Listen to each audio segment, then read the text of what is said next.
Бардор, салом алейкум. Баъди видеои динагиро тамошо кардан дар бораи чорнилии филм, бисёри бардор дар комментария нависонданд ки мехоҳанд тамошо кардан видео дар бораи тюрмаи Гуантанамо. Марҳамат бародаро, дар ин видео гап мезанем ки ӯ чӣ гуна тюрмае, барои чӣ сохтагие, ки дар уҷа маҳбасае, чӣ ба ин тюрма мисол ин қадар резонанс, ин қадар номуш дар ҳамаи ҷо паҳнае, дар ҳолате ки тюрмаи ӯ қадар калонам нест. Боз ҳамаи маълумотро дар ин видео мебинед. касе ки ба Америка рафтани номере ки дар рӯи экран мебинед метавонам ба шумо кӯмак барасонам барои тақ кардани документҳои худтон барои гирифтани виза ва бе ташвиш бародаро, бе ягон фанду фребай бародари тоҷикои хидмонай бисёр савол метани бародарда дар бораи оне ки зарплата мисол дигар чизош. Пу то ҳак мегум бародаро, зарплаташ пас равнин зарплатаи Россия 10 баробар зиёд аст ва забони англисӣ донистанаш шарт ва зарур нест, барое ки ҳаста компанияҳои российские ки мисол метавонӣ ба забони русӣ гап зани. Бале агар забони англисиро будони бо корд осонтар не ки беон кор карда мешавад ва консултатсияш платняи бародаро ӯ қадар суми зиёд нест, фақат ба чӣ хотир кардагиам, ба хотири пешгирии зангои беҳуда. Ва касе ки мухлиси варзиш аст ва метавонад угадат кунад ки дар бой пешистода ё ин ки дар бозии дар пешистода кадом ҷанговар ё кадом даста ғолиб мешавад, метавонед дар бурдиам ё сум кор кунед. ссилка дар комментария закрепит кардагие. ба маълумоти Википедия, тюрмаи Гуантанамо ин лагери ҳастай барои одамое ки власти Америка гирогоншон кардагие дар ҳар гуна гуноҳҳои вазмин, аз ҷумла дар терроризм, дар ҷангидан аз тарафи душман ва ба ҳамин хел преступлениҳои вазмин одамҳо метавонанд ки ба ҳамин тюрмаи Гуантанамо бағалтанд. Тюрмаи Гуантанамо сохтагии январи соли 2002 вақте ки Ҷорҷ Буши младший президентӣ мекард. Би ба чӣ мақсад сохтагӣ буд? Ба мақсади ҳамчун ответ дар теракте ки 11 сентябр гузаштагӣ буд. Дар 4 соли аввали ташкил кардани ҳамин тюрма дар уҷа 700 нафар шаҳрвандон зиндонӣ шудагиянд. Ай ҳар гуна кишварҳо, бисёртар аз Арабистони Саудӣ ва Афғонистон. Ба гуфти сардори ҳамовақтаи Министерствои оборона Дональд Рамсфелд, и ба мақсади ӯ кардагӣ буд ки одамои аз ҳама опаснитара аз дига одамо дур кунӣ ва дар ҷои мувофиқ ӯро допрашиват кунӣ ва муҷозотшон кунӣ барои преступлениҳои военӣ. Дар асл бародаро ин як доғи сиёҳ шуд барои ҳам Америка, ҳам ҷаҳон. Яъне ки мушкилӣ дар чи ай? Якум ки Гуантанамо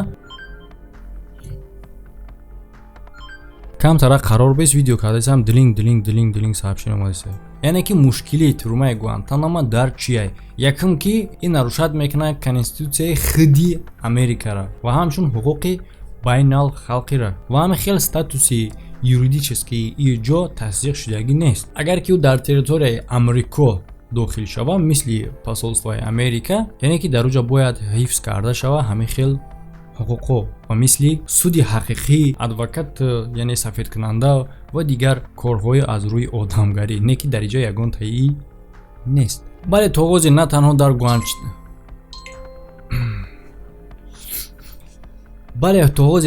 дар Гуантанамо, дар бисёри тюрмаҳо ҳастае ки заключёниёро азоб метан, не ки ай рӯи қонун нестай ва ҳамин хелам дар Америка ҳам азоб додани заключёнӣ мумкин нестай. Дар Гуантанамо ин кор ҳаст ва ин тасдиқ шудагие. Дар Гуантанамо одамое ки намехӯрданд ё ки одамое ки рӯзадор мебуданд ӯро маҷбурӣ мехӯронданд. ҳозир дар ин бора гап мезанем ки чӣ гуна мусалмононро маҷбур мехӯронданд ва дар уҷа зиёда аз даҳҳо одамои ноболиғ маҳбас шудагӣ буданд. дар тамоми таърихи вуҷуд доштани ҳамин тюрмаи Гуантанамо танҳо як одам Ахмед Халфан Гайлани тавонист ки ба Амрико барава ва соли 2010 суд шава. ӯро дар суд гунаҳгор карданд дар теракти посолствои Америка соли 1998 дар Найроби ва Гайланиро як умра маҳбас мекунанд. Ба гуфти бисёриҳо ки ҳатто одамое ки гунаҳгор нестанд вақте ки ба хона бармегарданд қасам мехӯранд ки қисос мегирем, яъне ки одамо ябора вайрон мекунанд. Чӣ воқеа коро рух медод дар Гуантанамо то маълумоте ки то соли 2016 рай. Охирон соли 2016 ай тюрмаи Гуантанамо 15 тюремчика ба Арабистони Саудӣ мефиристанд. То соли 2016 61 тюремчик қарор дошт дар уҷа ва ба маълумоти Википедия 41 одами дига то соли 2017 дар уҷа буд. Так агар ки Гуантанаморо маҳкам кунанд, ҳастай ҷои дигар ки ӯро иваз кунанд ба уҷа ҳаст. Якум федерални тюрмае ки режимаш сверхстрогия, яъне ки ҳама сахттарина.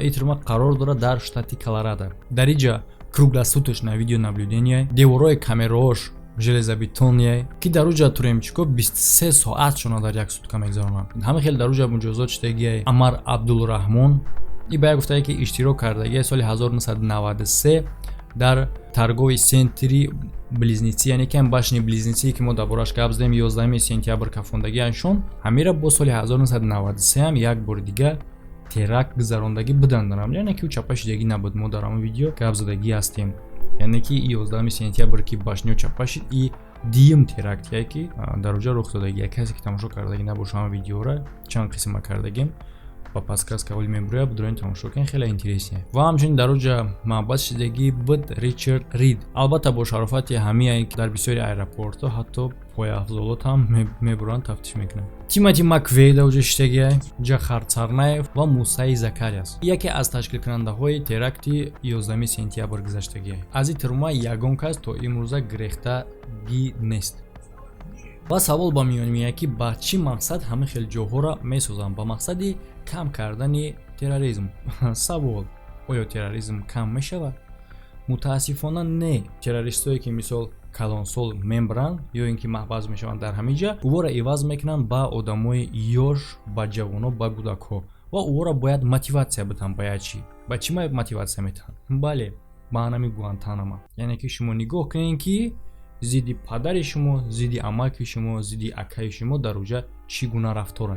Террористҳоро мазгиёшонам мешуванд, мисол да гӯшошон, да биниёшон лапша кашол мекунанд ва ба ӯ лапша кашол кардан бояд ки як сабаб бошад, то ки ӯро мотивировать кунанд. Як ошибкара мемонанд, меқапанд, як ошибкаи государствора ва дар ҳамон ҷо одама дига гуфтан мегиранд. Мисол дига ҷора нигоҳ намекунанд, дига фақат ҳушш дар ҳамои. Яке аз амхели роҳҳои барои мотивировать кардани насли нав барои терроризм анамишидагӣ Гуантанамо. Яъне ки ба ҷои кам карданаш наоборот ихтиёҷ зиёд мекунад. Ва ҳамин хеле террористҳо либосҳои оранҷевӣ мепӯшонанд, одамоеро ки мекушанд ва ӯро ба навор мегиранд, роҳӣ мекунанд. Ана ҳамонҷоро нишон додания. Соли 2009 дар дим рӯзи президентиш Барак Обама указ имзо мекунад дар бораи маҳкам кардани тюрмаи Гуантанамо. Ва бале бардор угадат карден. Гарчанде ки укази президент имзо кардагӣ буд, ӯро ҳеҷ кас иҷро накард. Ва чӣ хеле ки ваъда кардам, дар охир гуфтам гап мезанем дар бораи оне ки чӣ хел одамое ки отказ мекунанд ай хурдан ё ин ки мусулмоное ки рӯза мегиранд, ӯро маҷбур мехронанд. Чӣ гуна? Марҳамат, тамошо мекунед. Мо умедворам ки YouTube маҳкам намекунад хел видеоро. Иска суд отказ мекунад дар бораи маҷбур хрондан ва ӯ мегӯяд ки ин хел ҳаққа танҳо президент дорад. Ҳамчун аксияи протест ҳамин корро ба навор мегиранд ва розӣ мешавад ҳамиро дар хидаш нишон бутиянд, яъне ки навор шавад, то ки ҳамин кор айбайн равад. Яъне ки турбае ки ёди шумо дестен дар бини и одам дохтестанд, ба воситаи ҳамин турба рост ба меъдаи туремчик хӯрок рой карда мешавад. Барои кор анҷом додан ним соат вақт меравад.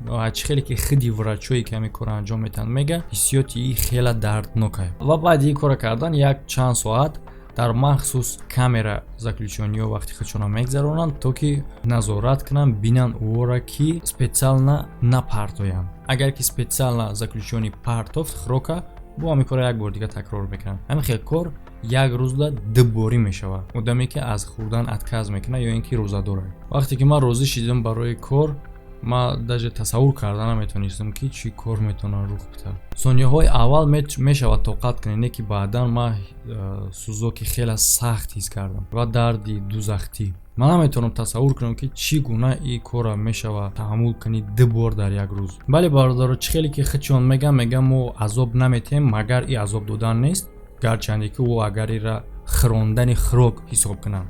ва ба ғайр аз ин бо ҳастаи азобо ба мисли махсус ғарқкунӣ, яъне ки калаеворо тайёр кардан, бехобӣ, яъне ки намемонандшон ки хоб раванд бо таъсири музикаи баланд.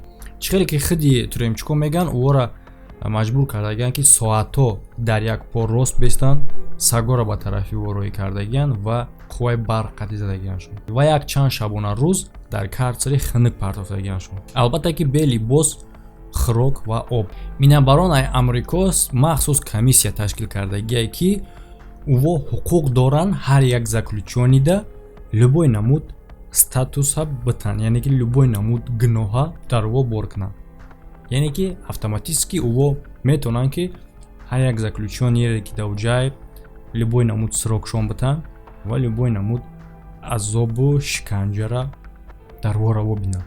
ҳозир бародарои бисёриҳо фикр мекунанд ки айби туремчикоай ё ин ки айби одамое ҳастанд ки ҳамин турмаро ташкил кардагиянд ё ки ин турма хуба ё ки дигараш бадай. Не бародаро, ҳамаш бадай. яъне ки пеша ёро обсуждат кардан аввал фикр кунем ки ҳеҷ вақт қонуншиканӣ накунем ва одамо метавонанд ки бе қонун шикастан ҳам вориди маҳбас шаванд бо хатогӣ, бо паставид кардани як шахси дигар ва дигар корҳо. барои ҳамин эҳтиёт бошем. ман дар кадом видеои дар бораи турма гап зада будам. як ду бародар нависонда гӯям турма чӣ дорад ки одамои қадар метарсанд, мехири хоб мерай. бародаро шукрона кунем ва озодиро қадр кунем. ҳамада хайр, то видеоҳои оянда.